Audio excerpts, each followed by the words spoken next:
लगता है बॉस आपको इस घर से कुछ ज्यादा ही प्यार है, इसलिए रोज रोज इस घर की तस्वीरें देखते रहते हैं। जितनी मोहब्बत मैं इस घर से करता हूं ना, उतनी ही इस घर में रहने वाले लोगों से नफरत करता हूं। दानिश साहब, इस घर में रहता कौन है?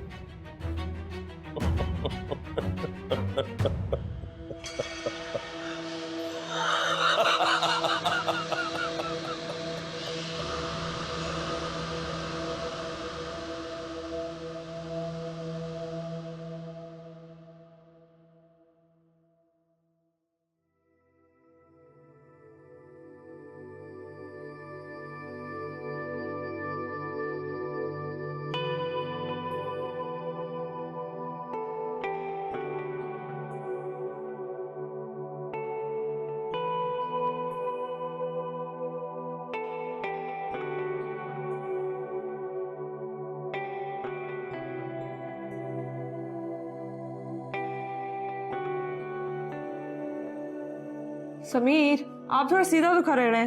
कैसे सीधा खड़ा रहूं यार? मम्मा मेरा पेंसिल बॉक्स कहाँ है? वो देखो बाबा के पास पड़ी है।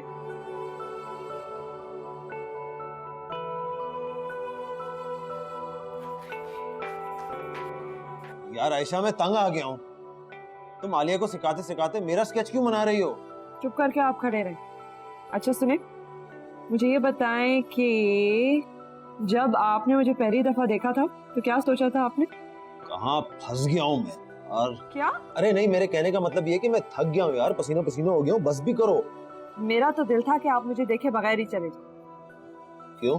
मैं एलएलबी कर रही थी, मैं काम करना चाह रही थी, किसी बिजनेसमैन की बीवी नहीं बनने का दिल था मेरा। और मुझे पता है आपने क्या सोचा होगा, खूबसूरत लड़की है, पढ़ी लिखी है, घर के काम काज भी आ जाएंगे, खूब मेरी खिदमत करेगी, है ना? हाँ, सोचा तो मैंने भी कुछ ऐसा ही था, लेकिन जब मैं तुमसे मिला तो मेरा इरादा बदल गया। मेरा दिल कुछ और जाने लगा। अच्छा, तो क्या चाह रहा था आपका दिल? यही कि काश मैं ऐसा हो जाऊं जिस पर तुम्हें हमेशा प्यार है, जो तुम्हें भूले से भी याद आए तो तुम्हारे चेहरे पर मुस्कुराहट आ जाए, जिससे दूर होकर तुम्हारा कभी दिल ना, जो तुम्हारा तो हो ही पर तुम खुद सिर्फ उसकी हो। वैसे आपने जिंदगी में जरूर कोई नेक काम किया होगा, इसीलिए आपको इतनी अच्छी लड़की मिली। लेकिन खुशफहमी में नहीं रहिएगा, अगर किसी दिन मेरा दिल दुखाया या मेरा ख्याल नहीं रखा, छोड़ दूंगी आपको। अरे अच्छा, दिखाइए क्या बनाया आपने? आपको किसने कहा मैं आपकी तस्वीर बना रही हूँ? मैं तो सिर्फ सजा दे रही थी क्योंकि आप दफ्तर से इतनी देर से आए।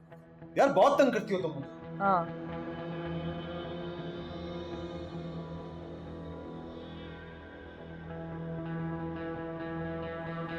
समीर, मुझे चक्कर आ रहे हैं। अब मैं तुम्हारे किसी चक्कर में नहीं आने वाला हूँ आयशा।